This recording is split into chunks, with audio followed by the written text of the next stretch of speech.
So my mics died. I haven't used these in a while. I think it's been like 5 months or something like that. But I want to talk about a common bulking, we're going to call it. I don't even like that word. But calorie surplus, like a common problem that people run into, or that most people do. And that is eating way too many calories to be in a surplus. So the reason you don't want to be in a massive surplus is because your body only needs a certain number of extra calories to put on extra muscle tissue if you've stimulated it with the minimal number of sets. Now, why does this affect someone's ability to put on their maximal potential of muscle? Because let's say we take a year and you start off at a very lean body weight, right? That you can still perform well at. I don't know if starting at 5% body fat is ideal, just so you can have a bigger run up, because 5, 6, 7% body fat, who knows if you're really performing well and your body's not in a good environment to put on muscle mass. It's going to put on body fat first. That's why your body fat goes up when you start eating more, when you're out of that super lean stage, right? It makes sense. But when you, let's say you're eating 2,500 calories. Let's just use that number. And that maintains your body weight. If you up it to 3,000, that's 500 calories above your daily maintenance calories. 7 days out of the week, 7 days times 500, that's 3,500 calories. That's 1 pound. So over 8 weeks, let's say, that's 8 pounds, right? 1 pound a week, 4 weeks in a month, 4 times 2, 8 pounds. Now let's say you run this bulking off season, whatever you want to call it, calorie surplus phase, whatever. Let's say you run it for 6 months, okay? So that's 26 weeks. That means a pound a week. You're going to gain 26 pounds. So if you're 150 pounds and you're eating 2,500 calories, you're now going to be up 100. You're going to be up to 176 pounds, right?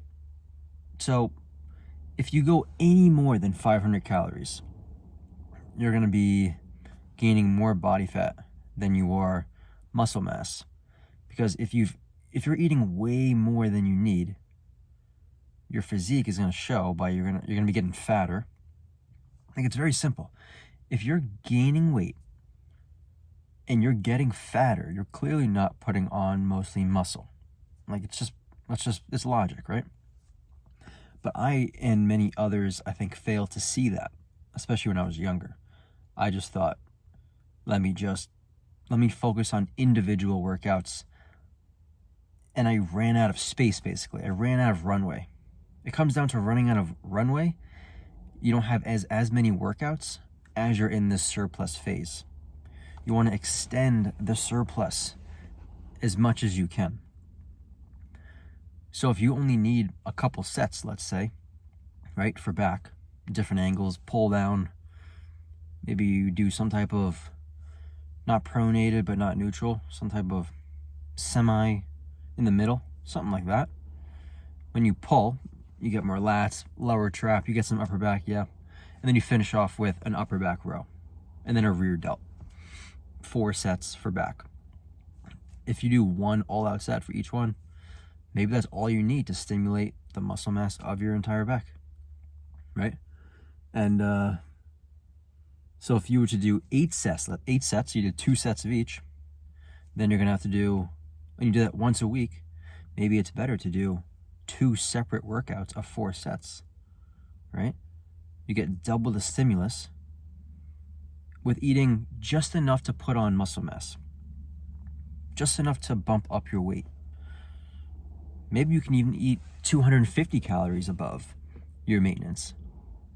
I don't know if you could go, how low you could go, Because if you're eating 100 calories above your maintenance, it's going to be hit or miss some days, because you don't have exactly controlled days where you're just laying there and you know exactly how much you've burned. So you might have a maintenance day every, other day or whatever, It's not going to be always in, you're not going to always have extra material in your body to put on extra muscle mass. You want to have more than enough per hour so your body always has extra material to build extra muscle tissue, repair, and then put extra, super compensate if you've stimulated the muscle. So I think this video I want to put out because I've gone through my own little experiment of how little sets do I need and how little of a calorie surplus do I need. Because I've ran into an issue in the past of even a 500 calorie surplus. For me, let's say I started at a lean body weight, 155, around there, 155 pounds. If I run that for even 12 weeks, I'm kind of tapped out on pushing my body weight up. So you don't have as many workouts basically. So if I could extend that to 24 weeks, right? That's half a year. With half the calorie surplus, I go 250. Now I have more workouts. I could have more muscle at the end and less body fat, because I was only giving enough to put on muscle mass, and yeah, there's going to be a little bit of body fat accumulation, but I'm not overdoing it. So I wanted to put this video out because I'm going through my own experiment, like I said, and I think some other people could use this as some advice, or they can use it, they can value what I'm saying so that they can increase the amount of stimulus that they're getting throughout the week, month, year, multiple years. It's not about, there's only so much muscle you can build in one workout. What is the minimal amount you can do per exercise? And if the muscle group has multiple angles, like the back, let's say, hit it from the different angles, maybe 3 different angles. And that's really all you can do. Make sure you're in a little bit of a surplus, not a crazy amount. And you could get better results over time. But I should put out another video when I've gotten a better conclusion on exactly how it's going. But at the moment, I'm 156 pounds. And a couple of months ago, I think I was 156. I probably could benefit from bumping it up a little more. But every year I've bulked, if we're going to use that word, bulk, whatever, too fast. So I'm kind of doing the extreme now. I tend to do the extremes. But if I can find the sweet spot where I just bump it up slowly. But the reason I haven't really bumped it up is because my strength is going up just from what I'm doing now. And so we'll kind of see. We'll see how it goes. But if you're someone who's